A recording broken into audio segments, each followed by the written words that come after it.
तो सरकार से यही आग्रह भी करता हूं कि ऐसे अपर मुख्य सचिव जो अपने फैसले पे अडिग हैं, जो समाज को देखते हुए फैसला को नहीं बनाते हैं, ऐसे एसीएस के ऊपर उचित से उचित कार्रवाई होनी चाहिए। पहले तो बड़ी बात है कि यह जो शिक्षा विभाग ने एक फरमान जारी किया है विद्यालय का समय सुबह में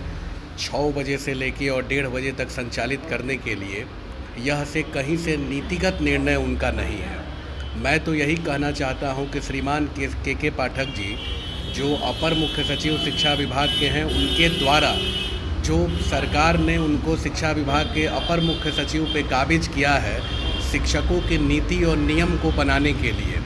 लेकिन उनको व्यवहारिक पक्ष का बिल्कुल ही ज्ञान नहीं है। अव्यवहारिक स्थिति में जाके वो लगातार शिक्षकों के लिए नियम कानून को बनाते जा रहे हैं। आपको ज्ञात होगा, मैंने भी अभी हाल में ही शिक्षा मंत्री महोदय से मिलके भी कहा था कि विद्यालय जो पूर्व की भांति, क्योंकि गर्मी बहुत ज़्यादा है, छात्रों को, छात्राओं को, शिक्षकों को बहुत ज़्यादा परेशानी होती है, आवासीय व्यवस्था भी उपलब्ध नहीं है और बच्चों को और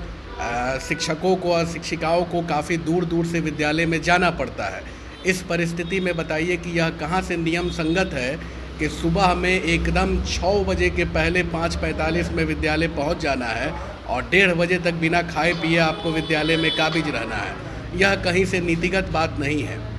इसीलिए मैं उनको और शिक्षा विभाग के वरीय पदाधिकारियों को यह कहना चाहता हूं कि आपको कम से कम जनता हित में, छात्र हित में, शिक्षक हित में, शिक्षिकाओं के हित को देखते हुए आपको यथाशीघ्र जो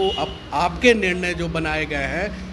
6 बजे से जो 1:30 बजे तक का है, वह निर्णय को यथाशीघ्र संशोधित करके 6:30 बजे से 11:30 बजे तक विद्यालय के संचालन को कराना चाहिए। और अभी मैं आपको रजनीश जी यह बताना चाहता हूँ, कुछ दिन पूर्व आपने देखा होगा, कल ही परसों का महामहिम राज्यपाल का एक आदेश निर्गत हुआ। आपने देखा होगा कि पूर्व में 1 महीना पहले इन्होंने गर्मी की छुट्टी दी, और छुट्टी भी क्या इन्होंने दिया, छुट्टी तो कोई छुट्टी रहा नहीं। उस परिस्थिति में भी शिक्षक को और शिक्षिकाओं को लगातार विद्यालय में वो बुलाने का काम किए हैं। तो इसीलिए महामहिम राज्यपाल ने जो कहा है, आज बिहार का तापमान 45 से ऊपर जा रहा है, इतनी विषम संकट पड़ी हुई है, और तब उस परिस्थिति में गर्मी की चिलचिलाती धूप में नौजवान बच्चे, छोटे छोटे बच्चे बिन खाए पिए विद्यालय में जा रहे हैं, शिक्षक शिक्षिकाएं जा रही हैं। उनके हित को देखते हुए यह 1 महीना का जो वक्त है, उस वक्त में उनको यथाशीघ्र छुट्टी घोषित करनी चाहिए। महामहिम के आदेश जो सर्वोपरि है बिहार में, उनके आदेश को लागू करना चाहिए। मैं आपके माध्यम से भी शिक्षा विभाग के अपर मुख्य सचिव को यह कहना चाहता हूं कि व्यवहारिक ज्ञान को समझिए और नीतिगत निर्णय जो आपके द्वारा लिया जा रहा है, वैसे फैसले जो अव्यवहारिक फैसले हैं, वह फैसले को आप बदलिए। जैसे कि आपने पूर्व में कहा कि शिक्षा मंत्री से मिलकर भी सारी बातें करें, लेकिन वो तो ऐसे अधिकारी के किसी को सुनते ही नहीं, वो अपनी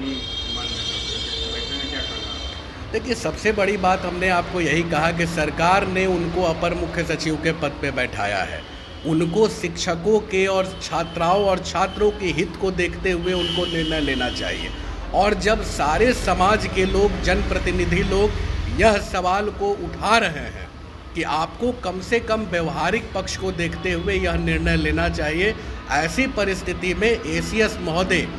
को यह नीतिगत निर्णय लेना चाहिए, तुरंत अपने फैसले को बदलना चाहिए। अगर अपने फैसले को नहीं बदलते हैं तो मैं तो सरकार से यही आग्रह भी करता हूं कि ऐसे अपर मुख्य सचिव जो अपने फैसले पे अडिग हैं, जो समाज को देखते हुए फैसला को नहीं बनाते हैं, ऐसे एसीएस के ऊपर उचित से उचित कार्रवाई होनी चाहिए, ताकि वह जो जनता हित की भावना है, समाज हित की भावना है, शिक्षक हित की भावना है, उसको देखते हुए अच्छे निर्णय लिया जाए, ताकि समाज के लोगों को परेशानी नहीं हो।